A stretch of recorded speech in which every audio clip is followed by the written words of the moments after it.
un scandale du passé refait surface. Hanouna s'enflamme face au pic de Christophe Comte. Cyril Hanouna, un animateur déjà célèbre pour son style agressif et ses déclarations sans filtre, continue de faire des vagues sur les réseaux sociaux, même en plein été.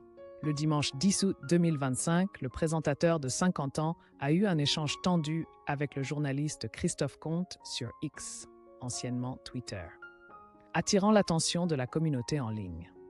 L'incident a commencé avec un long article publié dans le Parisien Week-end le 9 août 2025.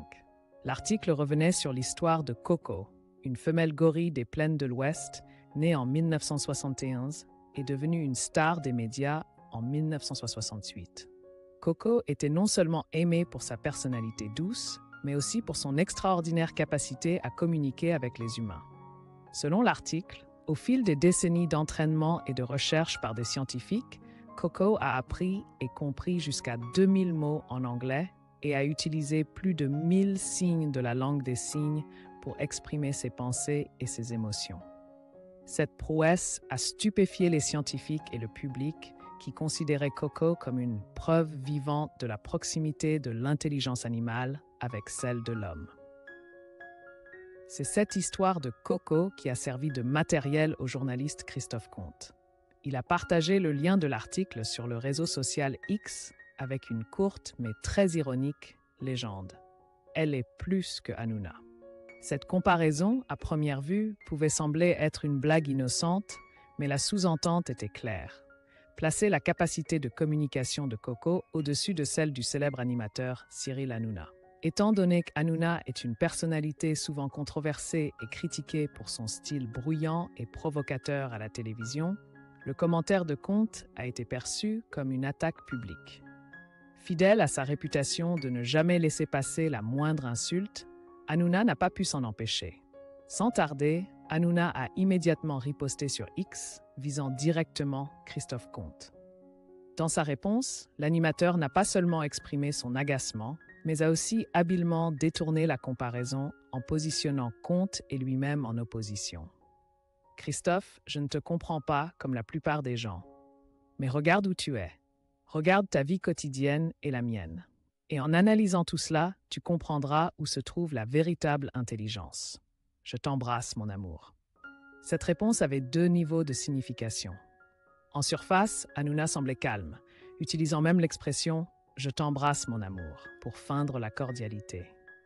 Mais caché à l'intérieur, il y avait un message sarcastique, impliquant que le succès, l'influence et la véritable intelligence pouvaient être mesurés par le statut et le mode de vie, des domaines dans lesquels il se croyait supérieur à son adversaire. C'est ce mélange de fausse intimité et de contenu cinglant qui a fait exploser la situation, faisant passer la querelle en ligne à un nouveau niveau de tension.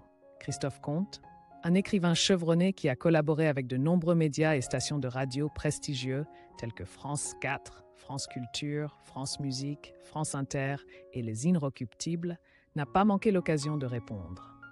Au lieu de se lancer dans une longue réfutation, il a choisi de renvoyer les propres mots de Hanouna d'une manière simple, mais hautement ironique. Il a repartagé le message de l'animateur en y ajoutant une courte légende, une leçon de vie. Cette phrase, en apparence, semblait être une reconnaissance, mais dans le contexte de la querelle, il s'agissait d'une critique cinglante. C'est comme si Comte mettait entre guillemets l'ensemble du discours sur l'intelligence et le statut que Hanouna venait de donner. Ne s'arrêtant pas là, Comte a poursuivi son attaque directe avec un nouveau commentaire, à la fois drôle et mordant. « D'accord, Umberto Eco, mais garde tes baisers. Je ne vais pas cibler Bardella et le derrière du chien. » Qualifier Hanouna Umberto Eco, du nom du célèbre philosophe et écrivain italien connu pour sa pensée profonde, est une pique particulièrement forte, comparant implicitement la leçon de Hanouna à une philosophie académique, mais de manière burlesque. La suite du commentaire a encore fait monter la tension, Comte rappelant deux événements controversés. La fois où Hanouna a embrassé le derrière d'un chien en direct à la télévision, et une autre affaire impliquant l'homme politique Jordan Bardella. Ce sont des cicatrices dans la carrière d'Hanouna que le public n'a pas oubliées. La réponse de Comte est donc devenue une double attaque. à la fois sarcastique et ravivant d'anciens scandales pour nuire à l'image de son adversaire. La querelle en ligne a eu lieu quelques semaines seulement avant qu'Hanouna n'entame une nouvelle phase de sa carrière. Après 13 ans passés à la tête de Touche pas à mon poste sur C8, l'animateur a officiellement quitté le groupe Canal+ le 28 février 2025, au moment où l'émission a été définitivement arrêtée.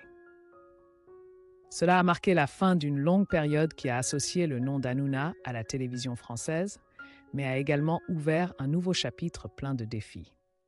À partir du 1er septembre 2025, Hanouna fera son retour à l'antenne avec 2 émissions quotidiennes au sein du groupe M6. Tout beau tout fun sur Fun Radio, Can Radio. Tout beau tout neuf sur W9, 18h45, 21h. On s'attend à ce que les 2 émissions conservent le style familier de Hanouna. Dynamique, interactif et ne manquant pas de moments de débat. En fin de compte, la querelle avec Christophe Comte, bien qu'elle se soit produite pendant la pause estivale, a involontairement servi de mise en route avant le retour de Hanouna. Pour une personnalité qui considère la controverse comme un ingrédient pour attirer l'attention, beaucoup pensent qu'il profitera de l'incident pour attirer un public pour sa nouvelle série d'émissions.